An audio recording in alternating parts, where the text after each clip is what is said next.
할렐루야. 오늘도 이 자리에 함께하게 하신 주님을 찬양합니다. 우리 옆에 분과 인사할까요? 매일매일 보는 사람이지만 오늘도 주님을 당신을 만나서 주님 안에서 행복합니다 라고 옆에 분과 인사하도록 하겠습니다. 주님을 만나서 행복합니다. 우리를 이렇게 만나게 하시고 또 교제하게 하시고 찬양할 수 있는 이 자리를 허락하신 우리 하나님을 우리 마음껏 찬양하도록 하겠습니다.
Yeah.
우리 교회에 주신 공동 기도 제목으로 함께 기도하겠습니다.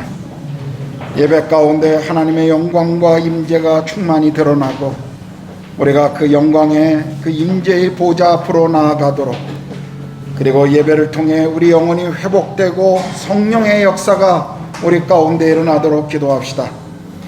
주일 예배를 소중히 여기고 믿음을 힘써 지키고 일상생활에서 작은 일에서도 그리스도인답기를 우리가 기도합시다. 교회를 향한 온갖 부정적 상황과 평판을 넘어설 수 있는 뜨거운 사랑의 공동체, 교회다움을 지켜내는 그리스도인이 되도록, 그리고 뜨거운 예배, 간절한 기도, 든든하게 서로 연결된 사랑의 띠로 우리 교회가 세워지도록, 교회를 위해서, 예배를 위해서 먼저 기도합니다. 기도하겠습니다. 하나님 아버지, 이 시간에 우리가 예배를 위해서 먼저 주님 앞에 기도합니다. 하나님, 오늘 예배 가운데 우리를 불러주시고 하나님 예배 자리의 축복과 이 예배자의 하나님 특권을 누리게 하셔서 감사합니다. 오늘 드려지는 예배를 통해서 우리 모두가 성령으로 충만하게 하시고 하나님의 영광과 임재 앞으로 나아가는 예배 될 수 있도록 성령님 역사하여 주시옵소서.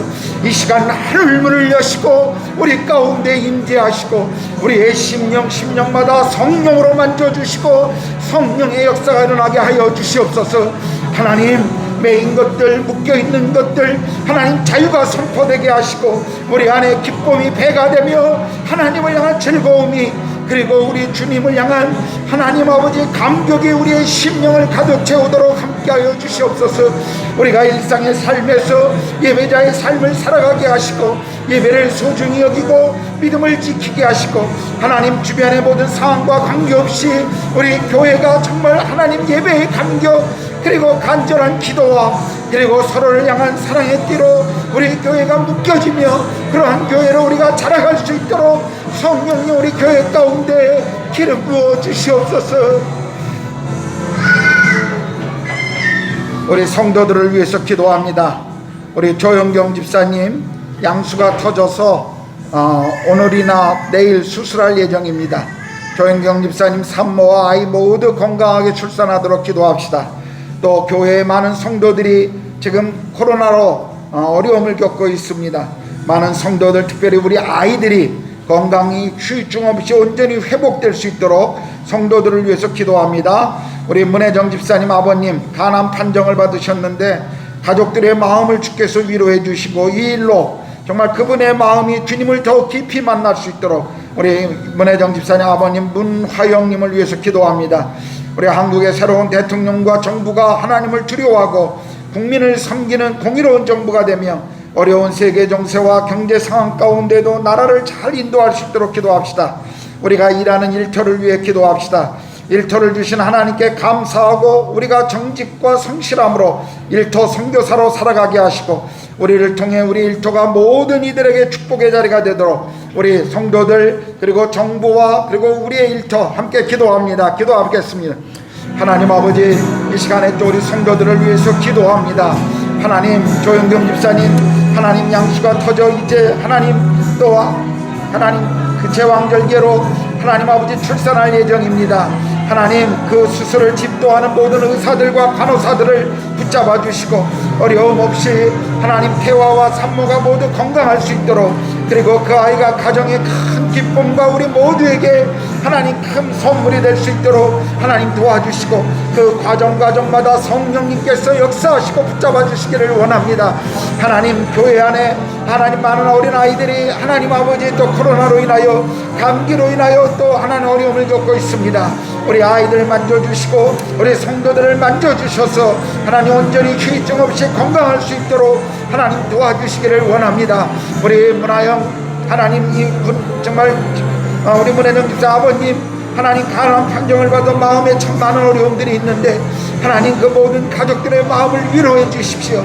하나님, 그리고 이 일로 이 가정 안에 하나님 기도와 하나님을 신뢰하는 것과 그리고 하나님 이분의 심령 가운데 주님을 정말 살아계신 주님으로 만날 수 있도록 하나님 역사하여 주시기를 원합니다. 그래서 육체의 질병이 치유될 뿐만 아니라 그의 영혼이 하나님 앞에 치유될 수 있도록 도와주시옵소서. 하나님 하나님 우리 조국에 새로운 정부가 들어섰습니다. 하나님 그들이 정말 하나님을 두려워하고 공의로운 정부가 되고 하나님 아버지 정말 어려운 가운데 공정과 그리고 하나님 통합이 이루어지게 하시고 세계 정세와 경제 상황이 어렵습니다. 하나님 일어날 때 나라를 잘 인도할 수 있도록 지혜와 능력을 더하여 주시옵소서. 우리가 일하는 일터를 위해 기도합니다. 하나님 일터를 주신 하나님 앞에 늘 우리가 감사하게 하시고 우리가 정직과 성실함으로 우리의 일터에 하나님 선교적 삶을 살아가게 하시고 하나님 우리를 통해 우리 일터가 모든 이들에게 축복의 자리가 될 수 있도록 우리의 직장을 하나님 그리고 우리의 가정을 하나님 축복하여 주시옵소서. 우리 파라나시 교회 예배당 건축을 위해 계속 기도합시다. 이제 마무리 공사가 잘 진행될 수 있도록 그리고 산제이 전도사의 그 사역에 주께서 축복하시고 영혼의 열매를 주시도록 기도합시다. 우리 화상을 입은 잔따 사모 큰딸 그레이스 손가락 봉합 수술을 받은 아들 요한이가 후유증 없이 잘 회복될 수 있도록 우리 파라나시를 위해서 기도합니다. 또 핍박받는 인도 교회와 사역자들을 보호해 주시도록 또 선교사들의 비자와 사역을 정말 하나님이 열어주시고 축복하시고 정말 그 사역의 열매들을 통해 이 땅 가운데 하나님의 나라와 복음의 비밀들이 계속 진행되도록 기도합시다.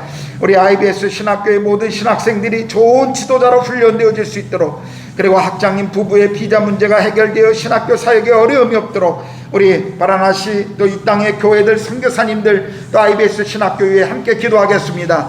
하나님 아버지 또 우리가 바라나시의 하나님과 학교를 위해 기도합니다. 하나님 아버지 지금 예배당 건축 중에 있습니다.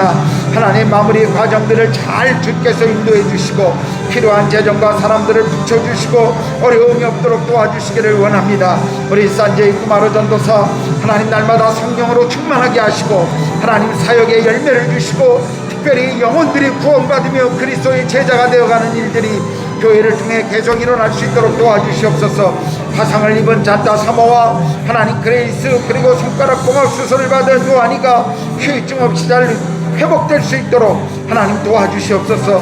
이 땅의 인도교회의 사역자들 그리고 교회를 하나님 보호하시고 핍박받는 어려운 가운데 교회마다 성령님 정말 기름 부으셔서 하나님 복음의 영광이 복음의 비밀이 드러나게 하시고 하나님 이 땅 가운데 다시 한번 하나님이 부어주시는 부흥을 경험하도록 함께하여 주시옵소서. 우리 선교사님들의 비자와 사역을 축복하여 주시옵소서. 특별히 IBS 신학교 학장님 부부의 비자 문제가 해결될 수 있도록 도와주셔서 하나님 정말 신학교 사역이 주의 은혜 가운데 잘 진행되게 하시고 그곳에 훈련받는 모든 하나님 우리 신학생들이 좋은 지도자로 이 땅에 하나님의 사람들로 세워져 갈 수 있도록 주여 신학교를 축복하여 주시옵소서. 우리 지구촌에 일어나는 모든 고통스러운 사건들을 주님의 은혜의 손길에 부탁합시다. 우크라이나의 전쟁이 속히 끝나도록 그리고 미얀마의 내전 그리고 스리랑카의 경제 위기 등 하나님 또 파키스탄의 경제 위기 이런 주변의 모든 이런 일들 속에 하나님께서 정말 긍휼히 여겨주시고 그 땅의 아픔과 상처를 치유하시고 회복해 주시도록 기도합시다. 우리 델리 NCR의 한인교회들을 주께서 축복해 주셔서 주님의 나라를 확장하는 일에 귀하게 사용되어질 수 있도록 그리고 한인교회 목사님들의 성령 충만과 건강을 위해 기도합시다. 오늘 예배에 들고 나온 모든 성도들 각자의 기도 제목 함께 가지고 기도합니다. 기도하겠습니다. 하나님 아버지 하나님이 사랑하시는 이 땅 지구촌 가운데 하나님의 생각과 하나님의 계획과 달리 하나님 인간의 죄성으로 일어난 수많은 아픔들과 상처들이 있습니다. 하나님 특별히 러시아와 우크라이나의 전쟁을 하나님께서 속히 끝내주시고 이 일에 책임을 져야 할 사람들을 하나님 아버지 회개케 하시고 하나님 정말 올바른 하나님 일들이 결정되어질 수 있도록 모든 지도자들을 하나님 붙잡아 주시옵소서. 미얀마의 내전과 스리랑카와 파키스탄의 우리 주변에 일어나는 이런 경제적인 위기들을 주님이 하시고 하나님 그들을 공의를 여겨주시고 그 땅을 하나님 불쌍히 여겨주시옵소서. 백성들의 마음에 그 아픔들을 위로하시고 치유해 주시고 하나님의 나라가 이 땅 가운데 속히 임하도록 주님 그렇게 역사하여 주시옵소서. 델리 NCR의 한인교회들을 축복하여 주셔서 아름다운 연합과 통역이 일어나게 도와주시고 하나님 주님의 나라를 확장한 일에 우리 모두가 귀하게 사용되어지도록 하나님 기름 부어 주시옵소서. 한인교회 목사님들이 날마다 성령으로 충만케 하여 주시고 우리에게 맡겨진 이 목회의 책무를 잘 감당할 수 있도록 도와주시옵소서. 오늘 예배 가운데 하나님 기도의 제목을 들고 나온 어려운 성도들이 있습니다. 하나님, 우리 각자가 기도하는 기도의 제목들을 주께서 들으시고 응답하여 주시옵소서. 이를 행하시는 여호와, 그것을 지어 성취하시는 여호와, 그 이름을 여호와하는 자가 이르시기를 너는 내게 부르짖으라. 내가 내게 응답하겠고 네가 알지 못하는 크고 비밀한 일을 이루시겠다고 우리에게 약속하셨사오니 이 약속의 말씀대로 우리 가운데 행하시고 일하여 주시기를 간절히 기도합니다. 하나님 아버지, 오늘 주일 예배, 우리 공동체 예배 가운데 성도들을 불러주시고 예배자로 우리가 갖는 이 감격과 특권과 이 축복을 누리게 하셔서 감사합니다. 하나님, 오늘 예배 가운데 하나님 이 땅을 주목하시고 우리의 예배 자리를 주목하시고 이 땅 가운데 성령으로 충만케 하시고 각 심령마다 성령님 만져주시옵소서. 우리 안에 회복되어야 될 것들이 회복되어지며 우리 안에 자유가 선포되어질 것들이 자유가 선포되어지며 하나님, 우리에게 묶였던 모든 것들로부터 풀어 해방되는 놀라운 역사가 오늘 예배를 통해 일어나게 하여 주시옵소서. 오늘 하나님, 정말 몸이 불편하거나 여행 중에 있거나 또 여러 사정으로 예배에 나오지 못한 우리 믿음의 가족들, 그 있는 곳 동일한 성령의 은혜로 함께하여 주시옵소서. 하나님, 그 있는 곳이 예배의 자리요 우리가 서서 주를 바라보는 것이 주의 영광의 자리임을 기억하게 하시고 우리에게 허락하신 이 땅 끝에서 우리가 주님을 섬기며 주님을 높입니다. 성령님, 우리 가운데 역사하여 주시옵소서. 오늘 예배 속에 하나님 말씀하여 주시고 성도들의 하나님 나눔과 교제를 통해 또 우리의 모든 기도의 시간들을 통해 우리의 찬양을 통해 오직 한 분 예수 그리스도의 그 존귀하신 이름만이 우리 가운데 높아지시옵소서. 감사와 찬양을 주님 앞에 올려드리오며 우리 주님 예수 그리스도의 이름으로 기도합니다. 아멘. 아멘. 네, 여러분 모두를 환영합니다. 오늘 원래 찬양 예배로 드리기로 했는데 찬양 예배를 참 주님만 우리가 온전히 찬양하고 예배하려고 했더니 참 공격이 많습니다. 해방이 많아요. 예. 찬양팀에 어린아이들이 많이 이렇게 코로나가 찾아와서 가족들이 전체 지금 격리된 상태라 오늘 찬양 예배는 우리가 다음 주일로 연기하도록 하겠습니다. 재미난 거는 이렇게 PCR 검사를 했는데 다 음성이 나왔는데 몸들은 불편해요. 그래서 전부 집에서 다들 한 주 쉬도록 했습니다. 그래서 다음 주에 우리가 찬양 예배 예정대로 드리겠는데 혹시 이게 좀 길어지게 되면 찬양 예배가 더 연기될 가능성도 있습니다. 그래서 기도해 주시고요. 또 침례식, 다음 주에 우리가 침례식을 행하기로 했는데 5월 29일 그 침례식도 한 주 연정하겠습니다. 5월 29일에는 우리가 찬양 예배와 상관없이 어떤든 5월 29일 날은 우리가 침례식을 행하도록 하겠습니다. 지금 4명이 침례를 받겠다고 신청한 상태인데 여러분 오늘까지 우리가 침례 받기를 원하시는 분들 신청을 받겠습니다. 우리 잠깐 영상 한번 볼까요?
교회는 침례식을 행합니다.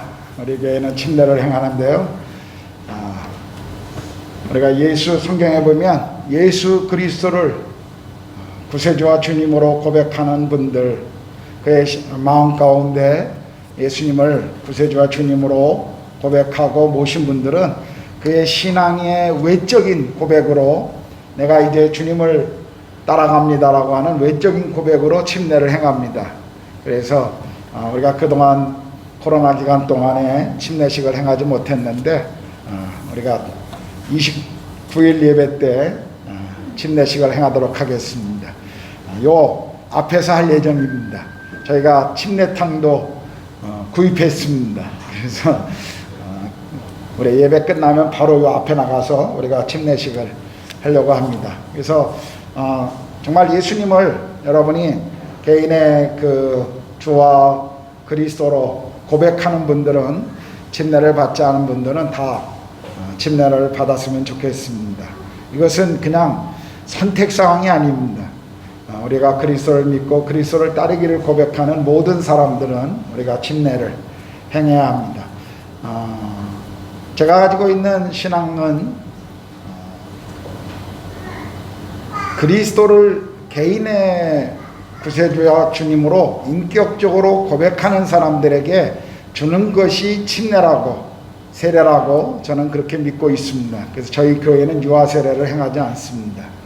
어린아이들이 물론 부모가 그의 신앙을 따라 양육하겠다고 하는 그런 헌신과 결단의 그런 것은 굉장히 좋은 것이긴 하지만, 그러나 침례라고 하는 것은 한 단순한 종교적인 의식이 아니라 그것은 한 개인의 신앙 고백에 의해서 주는 것이기 때문에 저희는 유아 세례는 아직 어린아이들에게는 주지 않고 본인의 입으로 본인의 또 생각으로 결단으로 신앙을 고백하는 사람들에게만 우리가 침례를 행합니다.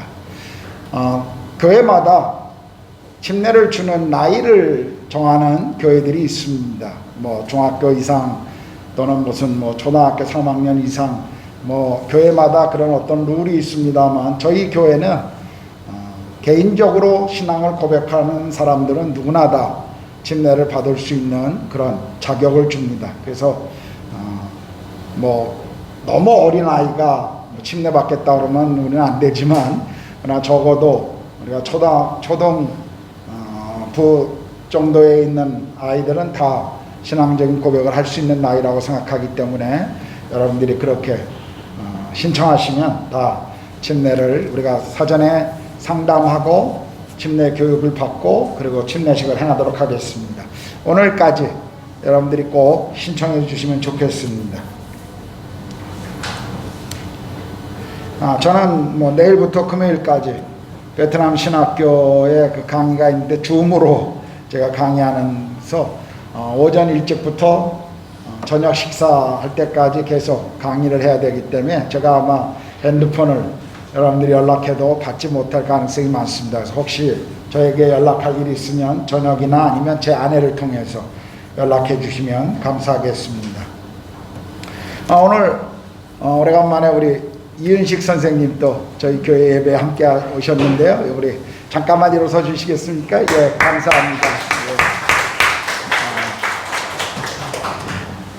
우리 이은식 선생님 아마 여러분들 밴드, 한인 밴드나 또는 유튜브에서 인도를 소개하는, 인도 문화와 종교, 철학 이런 것을 소개하는 거 아마 보신 분들이 있을지 모르겠는데요.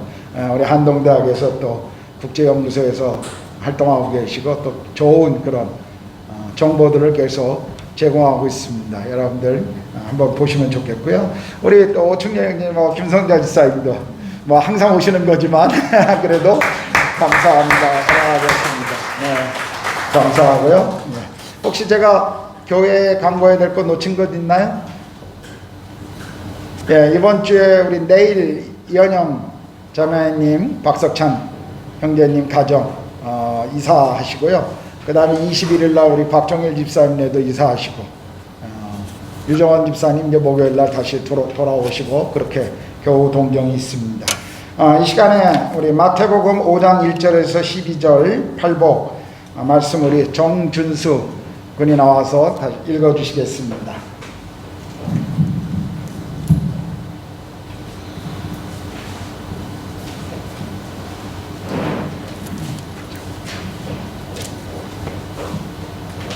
예수께서 무리를 보시고 산에 올라가 앉으시니 제자들이 나온지라. 입을 열어 가르쳐 이르시되 심령이 가난한 자는 복이 있나니 천국이 그들의 것이니요. 애통하는 자는 복이 있나니 그들이 위로를 받을 것이니요. 온유한 자는 복이 있나니 그들이 땅을 기업으로 받을 것이니요. 의에 줄이고 목마른 자는 복이 있나니 그들이 배부를 것이니요. 긍휼히 여기는 자는 복이 있나니 그들이 긍휼히 여김을 받을 것이니요. 마음이 청결한 자는 복이 있나니 그들이 하나님을 볼 것이니요. 화평하게 하는 자는 복이 있나니 그들이 하나님의 아들이라 일컬음을 받을 것이니요. 이를 위하여 박해를 받는 자는 복이 있나니 천국이 그들의 것이니라. 나로 말미암아 너희를 욕하고 박해하고 거짓으로 너희를 거슬러 모든 악한 말을 할 때에는 너희에게 복이 있나니 기뻐하고 즐거워하라. 하늘에서 너희의 상이 크리라. 너희 전에 있던 선지자들도 이같이 박해하였느니라. 아멘.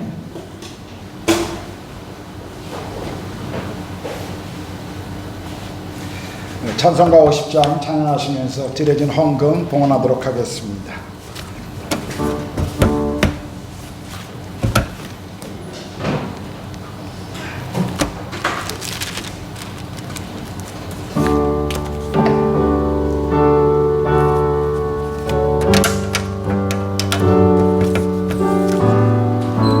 내게 있는 모든 것을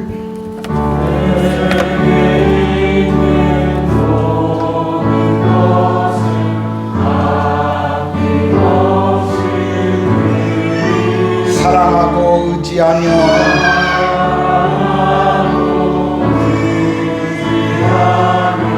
주만 따라 살리 주께 드리네 주께 드리네 주께 드리네 사랑하는 구주 앞에 모두 드리네. 하나님 감사합니다. 매일 일상의 삶이 주님이 주신 은혜임을 저희들이 잊지 않고 기억하게 하시고 또 매일의 삶에 우리의 필요를 공급하시는 주님께 감사와 찬양을 올려드립니다. 하나님, 일상의 삶에서 우리가 놓치고 그냥 지나가는 것들이 참 많이 있지만 그러나 돌아보면 모든 것이 주님의 은혜요 주의 공급하심 때문임을 저희들이 압니다. 저희 평생에 주의 그 사랑과 은혜를 기억하며 또 우리 가운데 주신 것 중에 일부를 주의 나라와 또 이 땅의 복음과 교회를 필요를 위해서 또 주님 앞에 헌금으로 드립니다. 헌금이 사용되어지는 곳에 성령님 함께 하시고 사용하셔서 놀라운 열매들이 맺히도록 그리고 드린 모든 손길 가운데 주께서 복의 복을 더하여 주시옵소서. 이제 주의 말씀을 듣기를 원합니다. 성령님 우리 가운데 말씀하여 주시옵소서. 주의 종들이 듣고 아멘으로 그리고 말씀을 따라 우리의 삶이 걸어가기를 원합니다. 오늘 몸이 불편하고 또 여러 가지 사정으로 예배에 나오지 못한 모든 믿음의 가족들 있는 그 자리 동일한 주의 은혜로 함께하여 주시옵소서. 감사합니다. 우리 주님 예수 그리스도의 이름으로 기도드렸습니다. 아멘.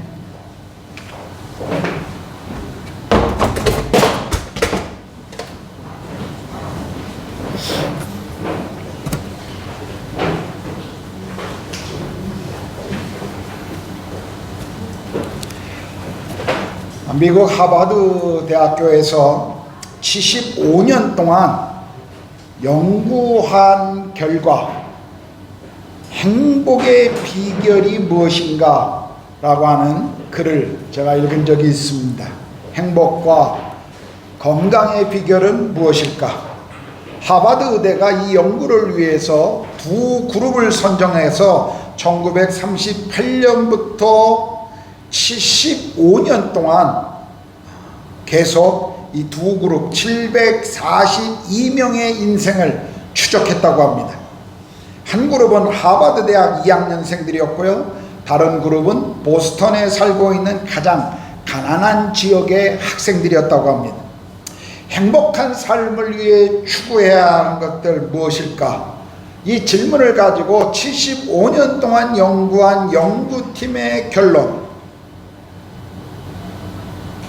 그 결론이 무엇인지 아십니까? 너무나 뜻밖의, 또 우리의 생각과는 다르게 좋은 인간관계가 행복과 건강을 지켜준다라는 것이었습니다. 가족, 친구, 그리고 교회, 지역사회와 관계가 좋은 사람일수록 부와 직업에 관계없이 행복한 인생을 살았다는 것입니다. 또 살고 있다는 것이죠. 어려운 환경 가운데서도 서로 의지할 수 있는 사람들을 가지고, 그 관계를 가지고 있는 사람들이 훨씬 더 건강하게 살았다라고 하는 통계 결과로 조사된 것입니다. 반면에 이런 관계를 가지고 있지 않는, 이런 인간관계의 단절 속에 살아가는 사람들은 이 뇌의 기억력에도 큰 손상을 줘서 일찍 치매가 오거나, 또 누군가에게 분노와 이런 미움의 감정에서 벗어나지 못하는 사람들은 행복, 그리고 건강, 모든 것을 다 잃었다라고 이 조사 결과가 드러냈습니다. 하버드 대학의 이 행복에 대한 연구의 결과는 일반적인 사람들이 생각하는 것과 다른 결과를 우리에게 보여주었습니다. 우리는 지난주일 또 오늘 두 번에 걸쳐서 이 천국 백성의 삶의 특징을 다루며, 특별히 주께서 서두에 서처럼 말씀하신 이 팔복에 대한 말씀을 우리가 보고 있습니다. 이 말씀의 특징도 보면 대부분의 사람들이 열심히 붙들고 살아가려고 하고 있는 가치와는 전혀 다른 것을 예수께서 우리에게 말씀하고 계심을 우리가 볼 수가 있습니다. 자, 어떤 사람이 복이 있는 사람인지 두 번째 시간, 오늘 처음 복은 7절입니다. 긍휼히 여기는 자는 복이 있나니 그들이 긍휼히 여김을 받을 것이며, 여기 긍휼이다라고 하는 이 단어의 의미는요, 마땅히 받아야 할 것을 받지 않는 것을 말하는 것입니다.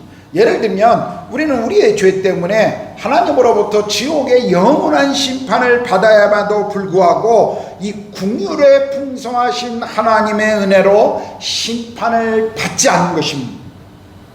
바로 우리가 마땅히 받아야 할 것을 긍휼에 풍성하신 그분의 은혜로 받지 않게 된 것, 바로 그것이 긍휼이라는 단어의 의미인 것입니다. 그러므로 긍휼히 여긴다 라고 하는 것은 비참한 처지에 있는 사람들에 대한 사랑이요, 또 죄인에 대한 그런 용서의 마음인 것입니다. 그러므로 이 말씀은 우리가 전에 어떤 사람이었으며, 그리고 어떤 용서를 하나님께 받았는가를 우리가 알기 때문에 마땅히 우리도 다른 사람에게 동일한 긍휼을 베풀어야 한다는 것을 우리에게 지금 가르쳐주고 있습니다. 예수님 시대 당시의 종교 지도자들, 또 많은 사람들은 율법의 요구를 강조했지 그들에게 긍휼의 마음이 없었던 것을 보게 됩니다. 율법의 잣대를 가지고 사람들을 늘 판단하고 정죄하고 비난했었습니다. 그러나 예수님께서는 긍휼히 여기는 자는 연약한 자들의 그 친구가 되어주고, 그들의 죄를 용서해주고, 상처 입고 궁핍한 자들에게 친절을 베풀어야 한다, 계속 그것을 강조하셨습니다. 그런데 오늘 대부분의 그리스도인들 중에서도 이 말씀을 굉장히 부담스러워 하시는 분들이 계십니다. 주변에 힘든 사람들을 좀 피하고 싶어 합니다.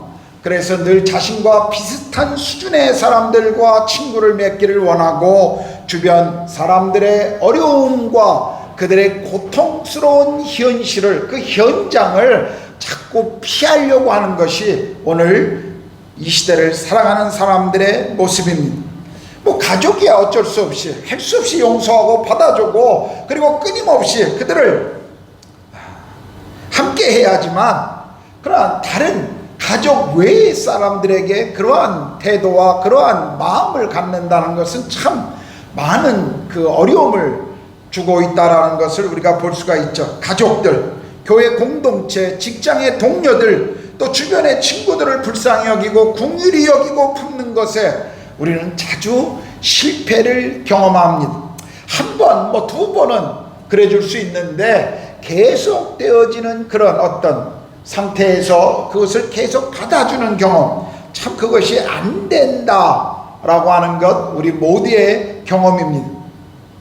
결국에 우리가 이런 어떤 우리의 삶의 그런 모습들을 보면서 우리가 궁극적으로 알게 되는 것이 무엇이죠? 정말 나를 긍휼히 여기셔서 하나님께서 나의 모든 죄로부터 내가 마땅히 받아야 될 그 심판을 예수의 피로 다 갚으셨다라는 것이 진정으로 내 삶의 실제가 되고 고백이 되지 않는 한 우리는 다른 사람들에게 동일한 긍휼을 베푸는 것이 얼마나 어려운가 하는 것을 우리는 발견할 수가 있습니다. 예수 그리스도의 그 하나님의 그 긍휼에 넘치는 그 사랑과 은혜가 매일 내 삶에 인식되어지고, 그리고 그 은혜가 내게 크게 다가오고 내 삶의 한 부분이 될 때 비로소 우리는 또 다른 사람들에게 조금씩 긍휼을 베풀 수 있는 그 힘을 가지게 됨을 우리가 보게 되는 것입니다. 인도에서 제가 가지고 있는 스트레스 중에 아마 일상의 삶에서 가장 많은 스트레스는 운전할 때일 것입니다. 가끔 택시를 타거나 또 우리 성도들의 차를 타고 델리에 나갔다 오면 그렇게 마음이 편합니다. 제가 혼자 운전할 때마다 이 델리에 나갔다 오면 정말 스트레스를 많이 받아요. 얼마나 끼어들기를 여러분 모두가 잘 알지 않습니까? 커브를 도는데 손을 따라 돌지 않고 이리 갔다 저리 갔다 하는 친구들, 쫓아가서 화를 내려고 그러면 이러고 내가 뭐 했는데 라고 반응을 보이는 그 사람들의 모습을 보면 정말 화가 날 때가 많죠. 그래도 인도에서 운전하면서요, 이제는 깜빡이를 켜고 들어오는 차는 다 양보해 줍니다. 그래도 쟤는 깜빡이를 켜네. 그리고 여성들이 운전하면 저는 되게 다 양보하는 배려심을 가집니다. 그런데 때때로 급해 죽겠는데 앞에 차가 천천히 가고 있어서 지나가면서 뭐 하나 쳐다보면 핸드폰 문자 보내고 있는 거 보면 정말 막 긍휼 그런 거 없이 얼마나 제 안에서 분노가 치미는지 아마 여러분도 그런 경험들을 많이 해봤을 겁니다. 때로는 가정에서 30년을 가까이 키운 우리 아이들도 그래도 누구보다도 더 많이 아이들을 이해하고 사랑한다라고 생각함에도 불구하고 여전히 우리 아이들의 어떤 모습 속에서 정말 이해가 되지 않는 내 안에서 불쑥 올라오는 그런 분노가 또 아이들에게도 있음을 저는 종종 발견할 수가 있습니다.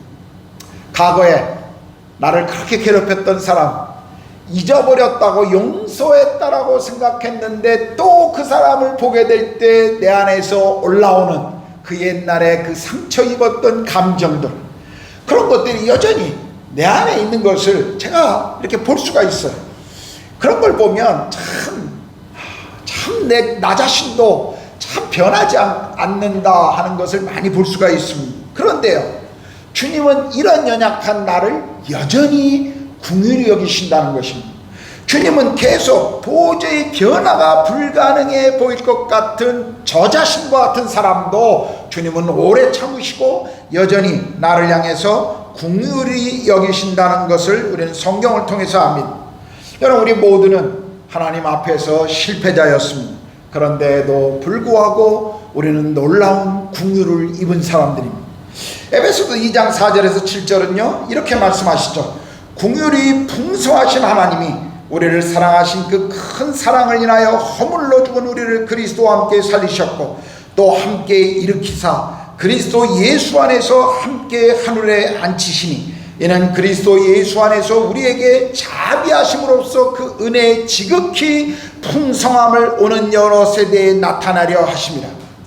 여러분, 긍휼에 풍성하신 그 하나님이 나를 긍휼히 여기셔서 마땅히 심판받아야 할 나를 구원하셨을 뿐만 아니라 이런 연약하고 아직도 여전히 나의 안에 있는 죄성 때문에 부끄러워하는 나를 하나님의 보좌 옆에 앉히셨다. 이 얼마나 놀라운 일입니까?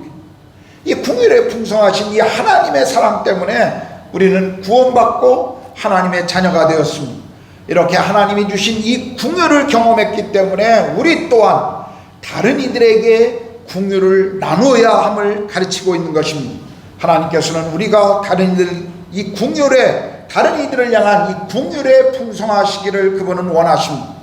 주님이 우리에게 가르쳐 주신 그 기도문에도 보면 우리에게 죄 지은 자를 사하여 준 것 같이 우리의 죄를 사하여 주옵소서라고 기도하라고 말씀하십니다. 내가 지금 하나님께로부터 받는 큰 궁율이 내게 실제화가 되지 않으면, 그것이 내 삶의 실제가 되지 않으면 결코 우리는 다른 사람을 궁휼히 여길 수 없다라는 것을 우리는 이 말씀을 통해서 배우게 됩니다. 오래전에 제가 성경을 가르쳤던 한 형제가 있었습니다. 어느 날 성경 공부를 하는데 저에게 이런 얘기를 했어요. 이번 주말에 내가 고향을 다녀오려고 하는데 나를 위해서 좀 기도해달라고. 그러면서 형제가 그동안 저에게 한 번도 얘기하지 않았던 자기 가족 안에 있는 비밀에 대해서 저에게 이야기해 줬습니다. 이 형제가 어렸을 때 어머니와 그리고 자기 밑에 남동생이 있는데 아버지가 소위 외도하셔서 다른 여자의 모든 가족을 버리고 생활비도 지급하지 않고 어떤 돈을 준 적도 없이 그냥 새로운 여자에게 가버린 것이에요. 그때부터 어머니는 시장판에 나가서 정말 이걸 깔고 장사하면서 굉장히 많은 어려움을 겪었다고 합니다. 그리고 어머니는 늘 장남인 자기에게 아버지에게 복수해야 한다고, 이 아버지를 그냥 둬선 안 된다는 걸 어렸을 때부터 그렇게 강조했대요. 자기가 어렸을 때부터 아버지에게 복수할 수 있는 방법이 뭘까? 돈도 없고 권력도 없고 가진 것도 없고 할 수 있는 것은 공부해서 성공함으로 아버지께 복수하겠노라고. 그래서 초등학교 때부터 이 형제는 오로지 공부하는 것 외에는 다른 것에 관심을 두지 않았어요. 그래서 정말 좋은 대학에 4년 장학금을 받고 입학했습니다. 그러다가 대학에 들어가서 한 여학생을 만나 데이트하게 되었습니다. 이 여학생이 저희 교회에 나오는 학생이었어요. 제가 또 오랫동안 성경 공부를 가르쳤던 학생이었습니다. 자기 남자친구를 교회에 처음 데리고 나온 것이었습니다.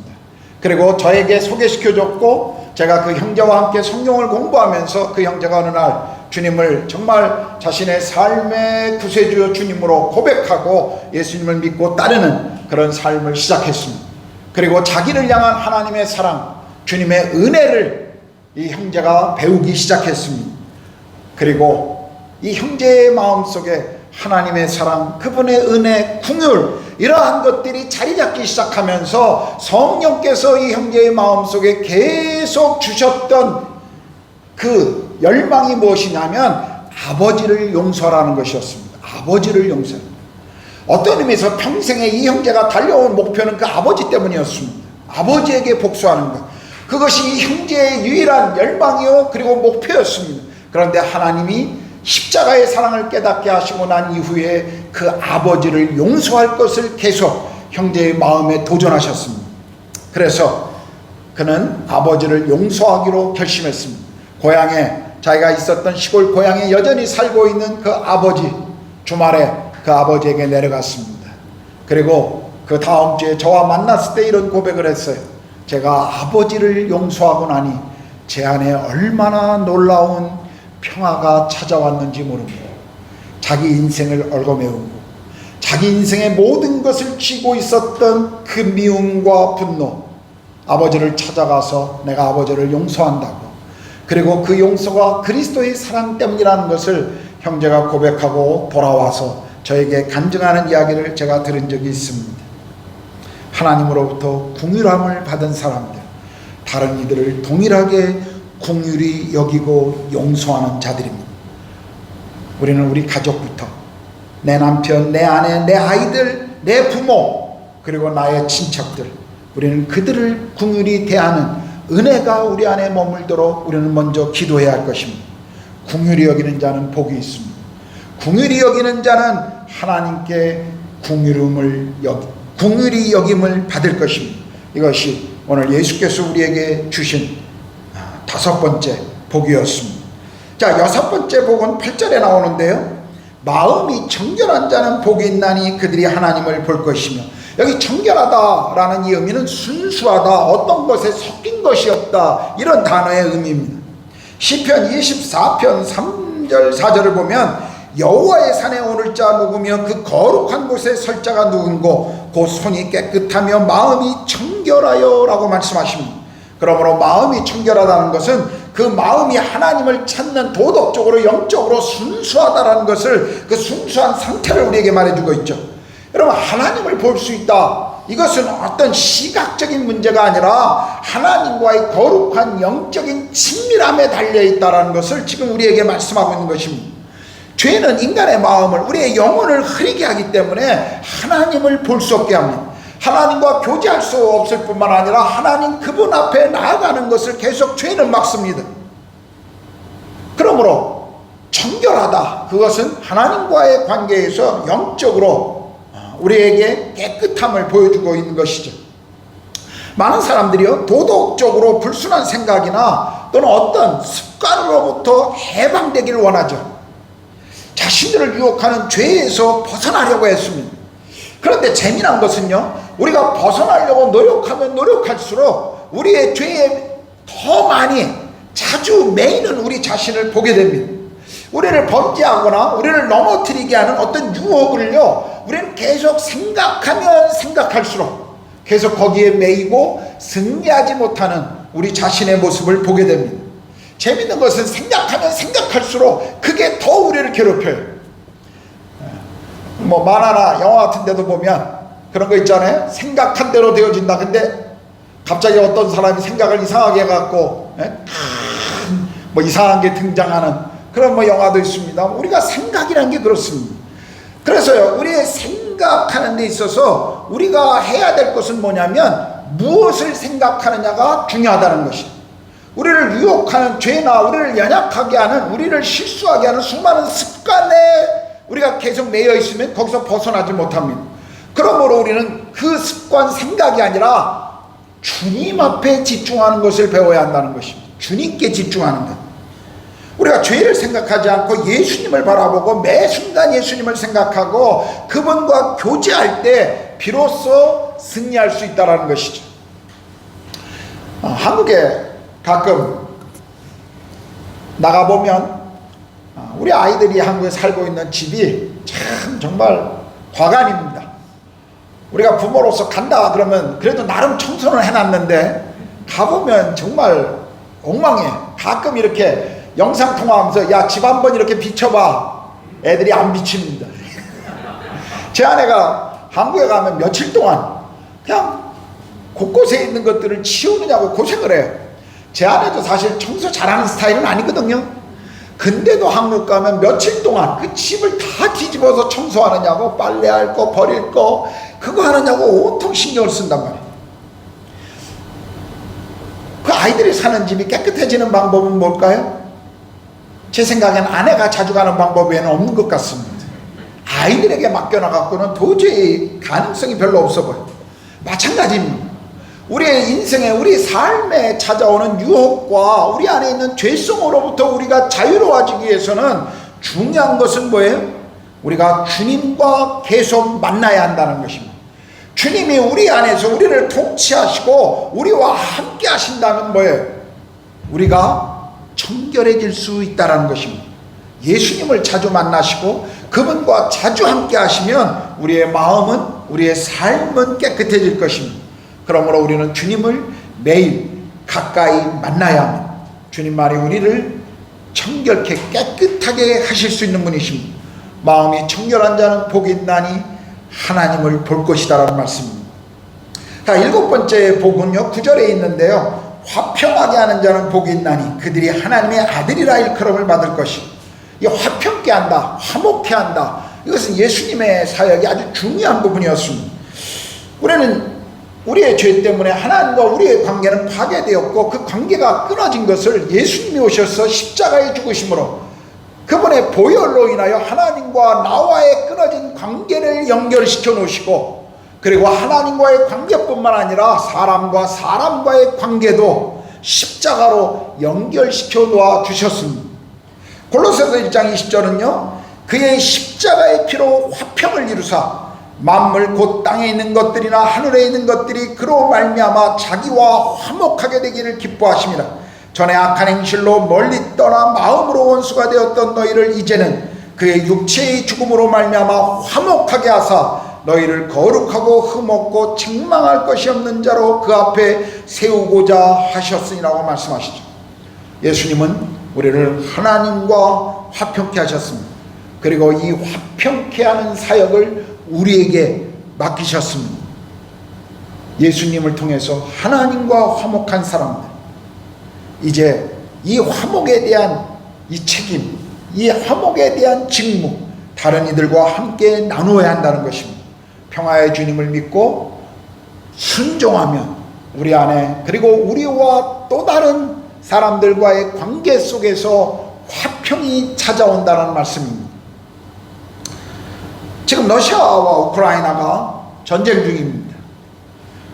러시아가 우크라이나를 힘으로 군대로 침략해서 수많은 사람들의 생명을 앗아가고 있습니다. 매일 뉴스에서 수십 명, 수백 명, 수천 명이 죽어가는 것을 우리는 듣고 보고 있습니다. 그런데 며칠 전에 뉴스에서 저는 안타까운 장면을 보았습니다. 러시아의 정교회의 대주교가 푸틴을 축복하며 기도하는 장면이었습니다. 저는 그것을 보면서 저들에게 기독교는, 저들에게 복음은 과연 어떤 의미일까를 생각했습니다. 푸틴의 벗은 몸을 보신 적이 있나요? 그는 늘 마초 같은 것을, 러시아 사람들이 그런 것을 좋아하기 때문에 늘 우통을 벗어 끼는 것을 아주 좋아합니다. 사진을 볼 때마다 그의 목에 십자가가 있는 것을 여러분은 보게 될 것입니다. 십자가의 목걸이. 러시아 정교회에서는 세례를 받은 사람은 십자가 목걸이를 가지고 있는데 늘 십자가의 목걸이를 차고 있습니다. 그에게 있어서 십자가는 무슨 의미일까요? 저는 적어도 푸틴에게 있어서 십자가는 그저 장식거리 그 이상 아무것도 아니라고 저는 생각합니다. 그는 회개한 적도 없고요, 그는 하나님과의 관계에서 화목을 한 적도 없고, 그리고 그의 삶의 돌이킴과 회개에 합당한 삶을 살아간 적도 없는 사람입니다. 그에게 있어서 기독교는 다만 정치를 위한 수단이요 종교적인 수단 외에 아무것도 아니라는 사실을 저는 볼 수밖에 없는 것입니다. 여러분, 하나님과 화평한 사람, 이 땅에서 반드시 화평의 도구가 되어야 합니다. 바울은 로마서 12장 18절에서 할 수 있거든 모든 사람과 화평하라 라고 가르치십니다. 그런데 우리가 이 말씀을 들으면서 한 가지를 기억해야 합니다. 여기 화평하라는 것, 단순히 평화만 원하는 그런 삶을 말하는 것이 아닙니다. 어떤 그리스도인들은 죄와 적당히 타협해서 가짜 화평으로 만족하려고 하는 사람들이 있습니다. 그러나 지금 이 말씀은 평화와 안정을 위해서 적당히 죄와 타협하는 거짓 화평을 이야기하고 있는 것이 아닙니다. 악에 대해서는 순복하지 않으며 선으로 악을 이기는 그런 삶을, 그런 화평을 지금 말씀하고 있는 것입니다. 화평을 위해서요, 우리가 적당히 타협하면 아무런 핍박도 없고 손해도 보지 않고 이익을 많이 얻을 것입니다.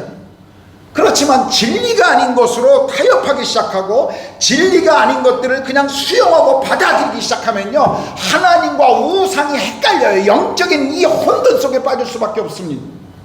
얼마나 우리 주변에 종교 지도자들이, 그리고 정치, 경제의 영역에서 많은 지도자들이 거짓 화평을 위해서, 사람들의 마음을 그저 얻기 위해서 진리를 또 다른 이념이나 아니면 종교적인 한 이론으로 바꾸어 거짓 것들을 수용하고 있는 모습을 오늘 우리 주변에서 얼마나 많이 보고 있는지 모릅니다.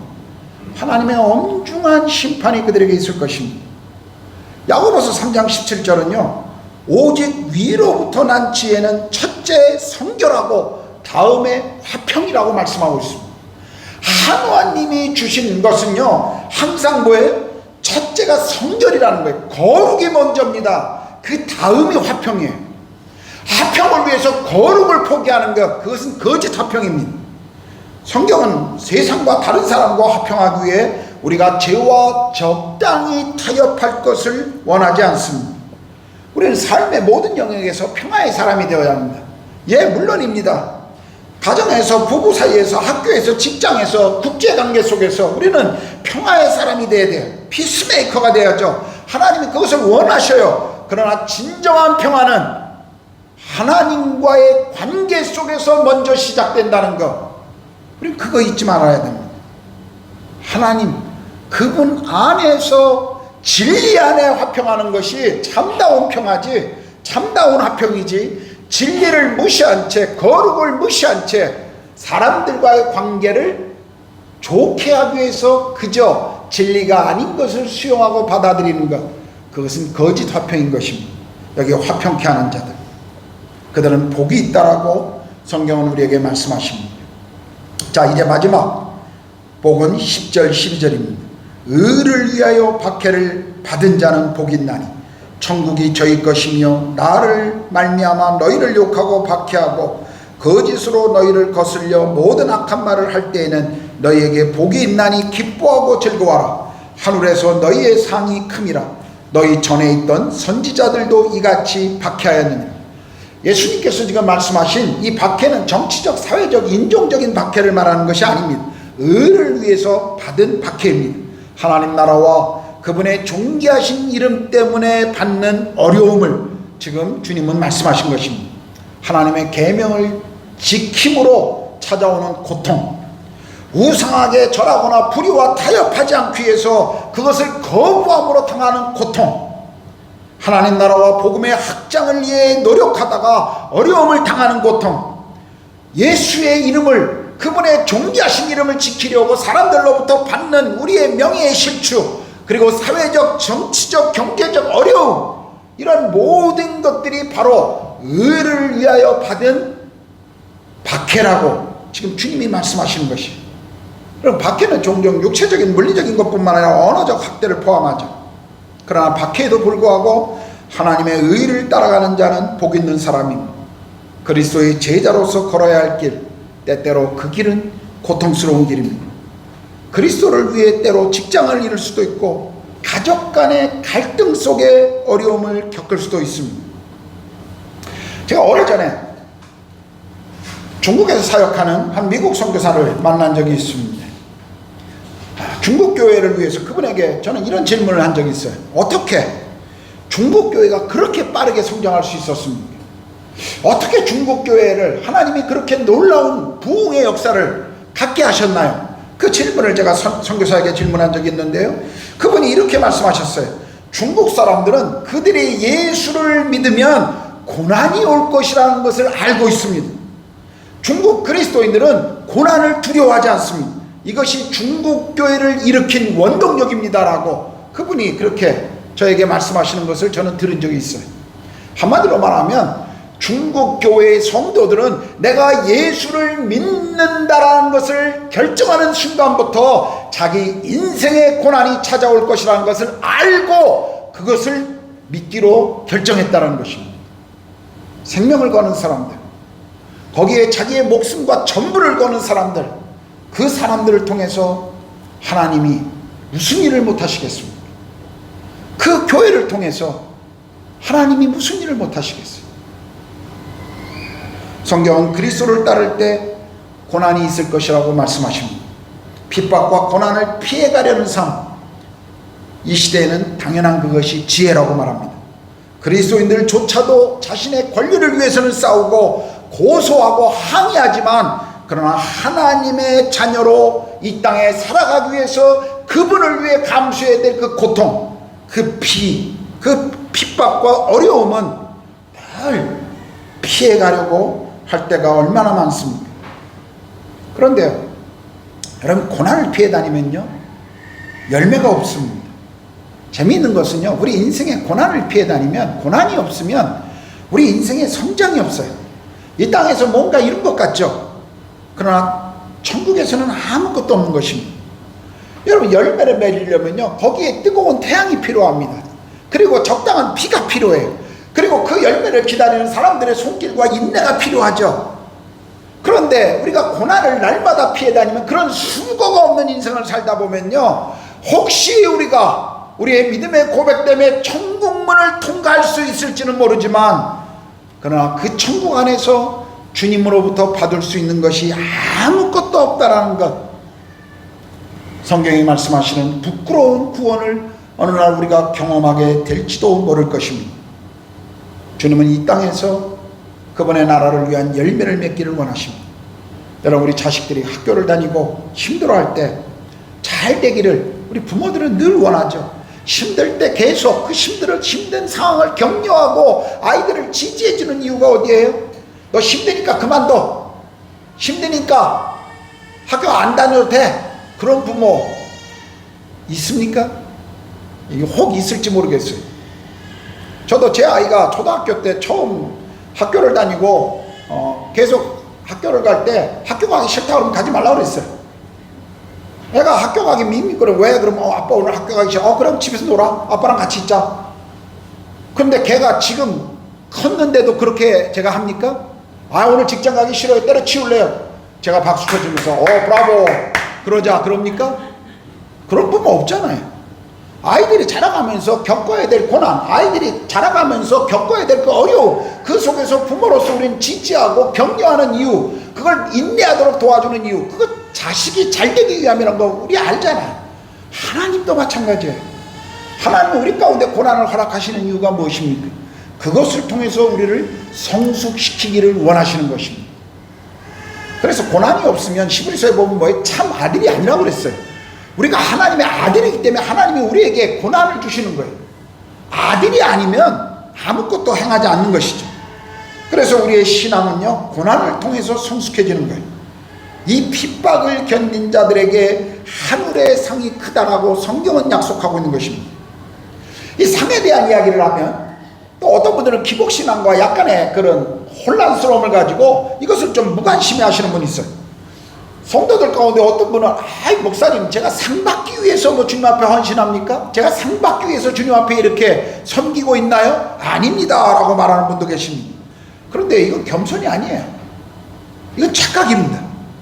성경이 우리에게 상 주신다고 약속하시고 주님이 그렇게 말씀하시는데 내가 뭐라고 그것 때문에 일하는 거 아니라고.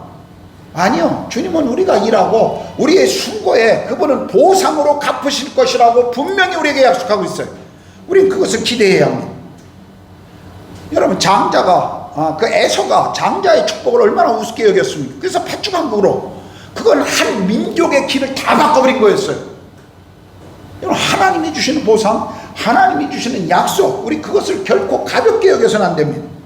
우리가 자꾸 보상이라는 개념을요, 물질적이거나 아니면 자기의 어떤 그 이기적인 관점에서 자꾸 보기 때문에 그것을 이렇게 혼돈하는 것이죠.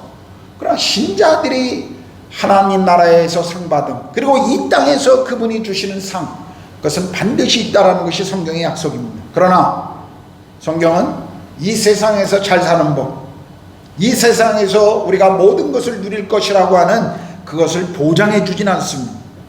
그것보다 성경이 우리에게 약속하시는 상은 더 영적이고 그리고 더 큰 것입니다. 우리 영혼의 복을 우리에게 말씀하고 있죠. 영혼이 잘된 것 같이 성경은 무엇보다도 우리 영혼의 관심을 먼저 두고 있습니다. 여러분, 우리가 그분과 함께 거하며 그분과 함께 영원히 교제하는 것, 그것이 이 세상 어떤 것보다도 우리에게 주어지는 더 큰 상이라는 것을 우리는 기억해야 합니다. 그저 도움을 받는 정도가 아니라 하나님이 그저 우리의 필요를 뭔가 채워주는 그 정도의 어떤 수고를 받는 것이 아니라 천국이 내 것이 되는 그 놀라운 축복, 이것이 하나님이 주시는 보상이요 은혜라는 것입니다. 그런데 천국이 믿는 성도들 삶에조차도 실제가 되지 않으니까 그 천국을 너무 가볍게 생각해요. 그 천국에서 주께서 주시는 그 보상을 너무 쉽게 생각한단 말이에요. 여러분, 마태복음에 천국을 어떻게 말했습니까? 땅에 밭에 감추인 보화와 같으니 그 보화를 발견한 사람은 집에 돌아가서 모든 것을 팔아 그 판 돈으로 그 땅을 산다고 그랬잖아요. 그 보화를 산다고 그랬지 않습니까? 천국은 우리의 모든 것을 주고도 바꿀 정도의 그 이상의 것이라고 주님이 말씀하신 것입니다. 우리가 지금 이 땅에 살아있으면서 아직 경험해보진 못했지만 그러나 어느 날 우린 주님 앞에 서는 날 이것을 경험하게 될 것입니다. 그때 하나님이 주시는 이 복이 얼마나 놀라운 복이라는 것을 우리는 깨닫게 될 것입니다. 그러나 지금 이 땅에서 천국이 우리 삶의 실제가 된다면 우리는 또 다른 복을 이 땅에서 누리며 살아가는 사람들이 될 것입니다. 히브리서 11장 24절에 26절은 믿음으로 모세는 장성하여 바로의 공주의 아들이라 칭함받기를 거절하고 도리어 하나님의 백성과 함께 고난받기를 잠시 죄악의 낙을 누리는 것보다 더 좋아하고 그리스도를 위하여 받는 수모를 애굽의 모든 보화보다 더 큰 재물로 여겼으니 이는 상주심을 바라봄이라 라고 말씀하시죠. 그런데 어떻습니까? 이제 한국 그리스도인들, 저와 여러분에게 있어서 우리가 그리스도를 따른다고 해서 받는 어떤 박해가 있을까요? 거의 없습니다. 공개적인 어떤 핍박이 가해지기보다는 오히려 한국 기독교는 이제 한국 사회의 기득권자가 되어버렸습니다. 그렇다면 이 말씀이 오늘 우리에게는 필요 없는 말씀일까요? 이 말씀은 인도나 또 과거 200년 전에 한국에서나 또는 초대교회나 중국이나 중동의 어느 나라에서만 필요한 말씀일까요? 지금 나와 아무런 상관이 없다고 생각하십니까? 그런데요, 우리가 어디에 살든 하나님 나라와 그분의 의를 위해서 살고자 한다면 우리는 거기에 동일한 대가를 지불할 수밖에 없다는 것입니다. 여러분, 직장에서 일어나고 있는 수많은 부조리 앞에서 해고될 것을 각오하고 반대의 입장에 서보셨나요? 쉽지 않습니다. 쉽지 않아요. 사람들이 적당한 속임수를 사용하고 그것을 통해서 이익을 보려고 할 때 여러분, 정직하게 그 일 앞에 정직하게 일을 처리하나요? 쉽지 않습니다. 주변의 사람들이 적당히 방탕한 삶을 즐기자고 할 때 우리 주변 동료들이, 우리 친구들이 그러한 것을 요구할 때 때로 왕따가 될 수 있지만 분명하게 그것을 거룩이라고 하는 가정과 내 삶의 거룩이라는 것 때문에 그것을 분명히 거부하고 여러분의 삶의 거룩함을 지키시나요? 예, 쉽지 않아요. 사람들이 왜 그렇게 사냐고 조롱하고 비난하지만 그러나 가정과 나의 거룩함을 위해서 주님의 뜻을 계속 따라가는 삶, 그거 살고 계십니까?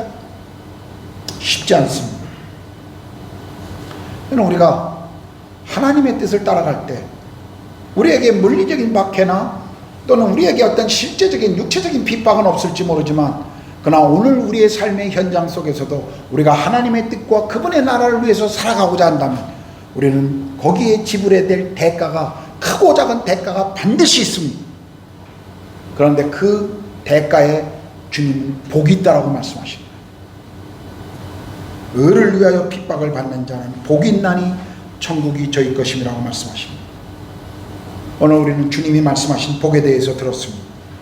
지난주도 제가 말씀드렸지만 오늘도 마찬가지입니다. 예수님이 말씀하신 복, 우리가 생각하는, 그리고 우리 주변의 사람들이 생각하는 복과 얼마나 다릅니까? 세상적인 기준으로 보면요, 예수님이 말씀하시는 지금 이 내용은 복이 아니라 저주예요. 저주. 이게 어떻게 복이 됩니까? 누가 가난하기를 원하고 애통하기를 즐거워하고 고난받기를 누가 원합니까? 그렇지만 오늘 팔복에 대한 이 말씀을 보십시오. 예수님께서 말씀하신 복, 대부분의 사람들이 붙드는 인생의 가치와 맞지 않아 보입니다. 우리는 행복하기 위해서 뭔가 더 나은 것을 쫓아가요. 더 높은 것을 향해 가고 싶어 합니다. 그런데 주님은 그게 우리의 행복이 아니라고 지금 말씀하세요. 행복하기 위해서의 어떤 외적인 자극을 우리는 계속 쫓아가고 싶습니다. 근데 주님이 그게 복이 아니라는 거예요. 미래에 대한 어떤 두려움에서 벗어나기 위해서, 아니 누군가의 인정을 받기 위해서 무언가 자꾸 중독에 빠지는 우리의 삶을 우리는 경험합니다. 근데 주님 그게 복이 아니라는 거예요. 우리 안에 채워지지 않는 욕망 때문에 자꾸 여기저기 기웃거리면서 무언가 채우려고 노력하는 거 이제 그만하라는 거예요. 주님이 그게 복이 아니라는 거예요. 어떤 사람은 쇼핑 중독, 어떤 사람은 뭐 운동 중독, 어떤 사람은 인간관계의 중독, 인기, 수많은 우리의 삶에 붙드는 중독들이 있습니다. 사실은요, 우리가 쫓아가고 우리가 저것을 가지면 행복할 것이라고 생각하고 누군가는 그걸 가지고 있는 것 같아 보이지만 실상은요, 아무도 그것으로 행복해진 사람이 없습니다. 그렇게 보일 뿐이에요. 착각입니다. 우리가 보고 있는 행복해 보이는 모든 것을 가진 것 같은 사람들이요, 우리의 내부 안에 들어가 보십시오. 그들의 삶의 깊은 곳에 들어가서 나눠보세요. 그들이 얼마나 고통스러운 것들이 많은지 아십니까? 저는 교회에서 목회하면서 참 많은 다양한 사람들을 만나보았습니다. 정말 부러울 것이 없는 모든 것을 다 가진 것 같은데, 그들 안에 들어가면 그들 속에서도 동일한 아픔이 있고 상처가 있고 고통스러운 시간들이 있음을, 또 그런 환경을 가지고 있는 것을 제가 보게 됩니다. 우리는 그런 것을 쫓아가지 말아야 한다라고 주님 말씀하신 거예요. 그런데도요, 아무도 가져보지 않은 이 행복, 사람들이 그것을 추구하면 얻을 것 같은 이 잘못된 행복을 대부분의 사람들이요, 정말 달려가고 그것을 얻으려고 합니다. 언제 끊어질지 모르는 그 철로를 향해서 마치 전속력으로 달려가고 있는 철도처럼, 그리고 먼저 거기 가면 성공할 것 같은, 행복할 것 같은 이 잘못된 왜곡된 시각을 가지고 달려가고 있는 사람들 가정이 얼마나 많은지 모릅니다. 오늘 성경이 우리에게 말씀하시는 행복, 환경이 주는 행복이 아니잖아요. 우리의 영혼을 진정으로 기쁨으로 채워주는 행복을 지금 말씀하고 있습니다. 이건 영원한 거예요. 깜짝 속임수가 아닙니다. 영원한 것이고. 그렇다면 어떻게 우리가 소유할 수 있다고 말씀하시죠? 우리 팔복에는요, 현실적인 형통을 추구하지 않고 있습니다. 쉽게 말해서 더 잘 살고 더 편하게 살고 더 안전하게 살기 위해서 필요한 원리가 무엇이냐, 주님이 지금 그거 말씀하고 있는 거 아니에요. 팔복의 진정한 행복은, 다시 말씀드립니다만, 하나님과의 관계에서부터 시작됩니다. 예수님이 말씀하신 천국 백성의 이 삶의 방식으로 살아가는 것, 그것이 진정한 행복이라고 지금 말씀하고 있는 것이죠. 우리 자신의 노력과 힘으로 행복을 찾으려고 하는 이 노력을 우리는 포기하고 하나님을 바라봐야 한다는 것입니다. 영적인 가난함, 애통함, 내가 해결할 수 있는 문제가 아니죠. 하나님과의 관계에서 해결되는 것입니다. 오늘 주님은 가버나움 그 옆 동네 산 언덕에서 사람들에게 이렇게 말씀하십니다. 내 앞에서 우는 자들이 복이 있다. 내 앞에서 배고파하는 자들이 복이 있다. 내 말에 순종하는 자들이 복이 있다. 나의 길을 따라 함께 걷는 자들이 복이 있다라고 선포하십니다. 주일 1시간 예배당에 와서 예배하는 것이 기독교 신앙의 전부가 아닙니다. 우리의 신앙은 일상에서 주님을 따르고 일상 가운데 매일의 삶에 그분 말씀 앞에 순종하는 것이 우리의 신앙입니다. 우리는 예수께서 보여주신, 그리고 그분이 말씀하신 그 길을 따라가야만 합니다. 이것은 어떻게 보면요, 혁명적인 삶입니다. 주님이 말씀하신 이 천국 백성의 길을 따라가는 삶, 이것은 가히 혁명적입니다.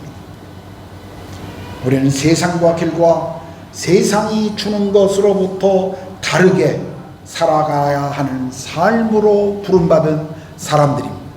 그리스도를 따르는 사람들, 그 진정한 모습이 바로 이 모습이라고 오늘 주님은 우리에게 말씀하신 거예요. 이것이 행복의 길이라고 말한 것입니다.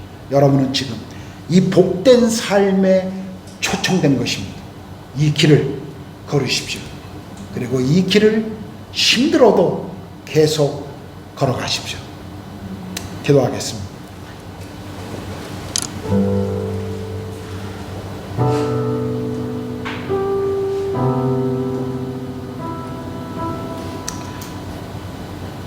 주님이 말씀하신 복,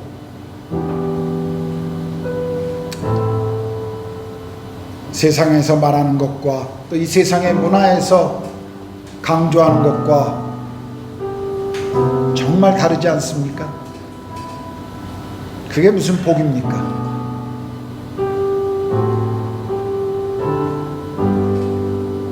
애통하는 것, 고난받는 것, 가난한 자, 그게 무슨 복이 되겠습니까? 근데 주님은 그게 복이라고 말씀합니다. 왜냐하면 그런 시간을 통해서 우리가 하나님을 더 깊이 만날 수 있기 때문에 그렇습니다.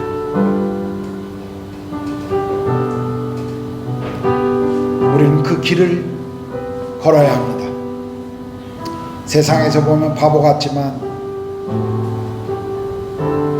우스워 보일지 모르지만 주님은 그 길을 걷는 자들에게 복이 있다라고 말씀하십니다.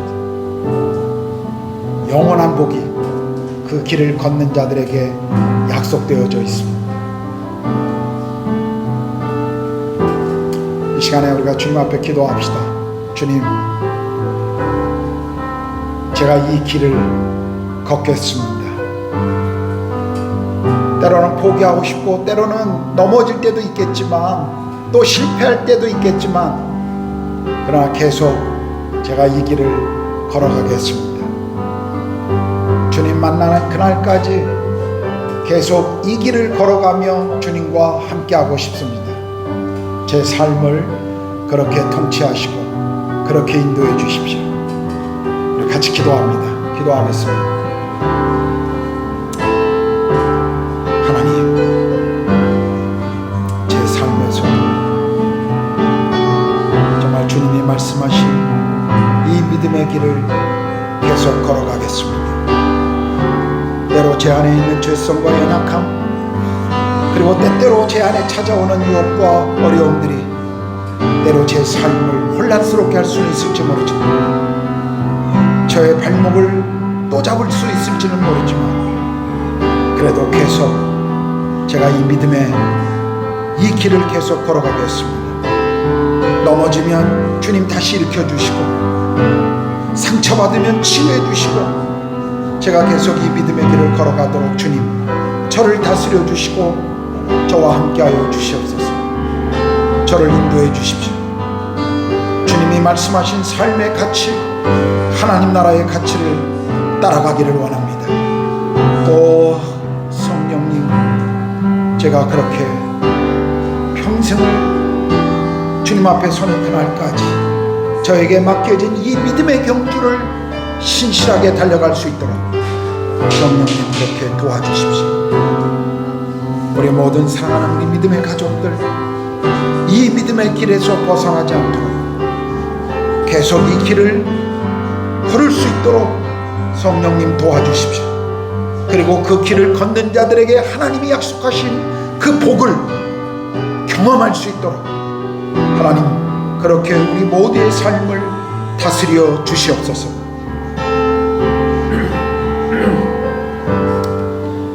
하나님 아버지, 주님이 말씀하신 팔복에 대해 우리가 들었습니다. 세상이 우리에게 요구하는, 그리고 세상이 우리에게 이야기하는 복과 너무나도 다르지만, 그러나 주님이 이 복된 길을 걷는 자들이 부한 자들이요 참 행복한 자들이요 하나님의 자녀라고 말씀하십니다. 세상은, 사람들은 이해하지 못할지 모르지만 저희 모두가 이 믿음의 길을 계속 걸어가게 도와주시옵소서. 평생에 우리에게 맡겨주신 이 믿음의 경주를 우리 모두 신실하게 마지막까지 잘 달려갈 수 있도록 하나님 도와주시옵소서. 그래서 이 길을 걷는 모든 성도들, 정말 주님이 약속하신 복이 무엇인지를 경험하는 축복의 인생이 되도록 하나님 함께하여 주시옵소서. 그렇게 하실 주님을 찬양합니다. 감사합니다. 예수님의 이름으로 기도했습니다. 아멘. 아멘. 청소년 셀은 오늘 이옥진 목사님 가정에 오늘 못 오셨기 때문에 청소년 셀은 이 자리에서 모이겠습니다. 이 자리에서 청소년 셀은 모임을 하겠습니다. 이 자리에서, 그러니까 저 방으로 가지 마시고 이 자리에서 저하고 함께 모이겠습니다. 전혀 감동이 없네요. 청소년들의 눈빛이 전혀 감동이, 헐 뭐지 이런 표정들이에요. 그래도 상관없습니다. 저는 굳굳이 여러분과 함께 할 것입니다. 자, 우리 다 같이 일어나셔서 주기도문 찬양하겠습니다.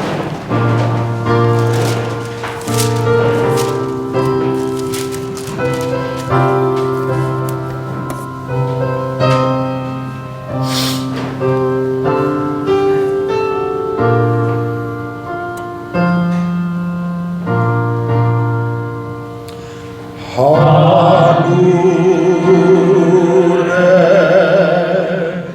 계신 아버지 이름 거룩하사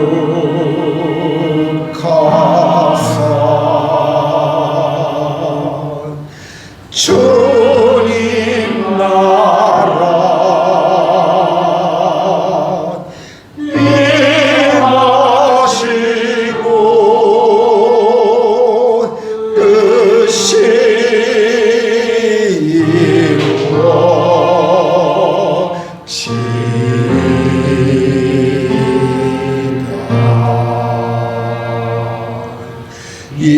일용할 주시고 우리들의 큰죄 다 용서하옵시고 또 시험에 들게 마시고 악에서 구원하소서. 대개 주의 나라 주의 권세 주의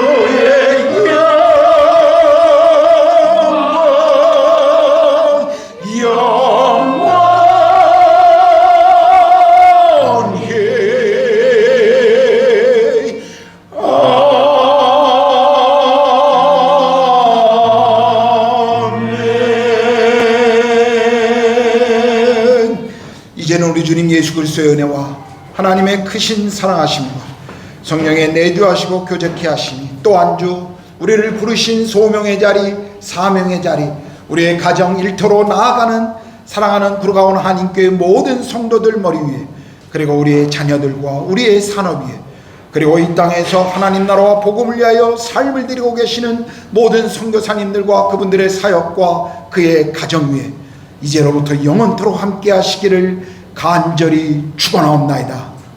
아멘.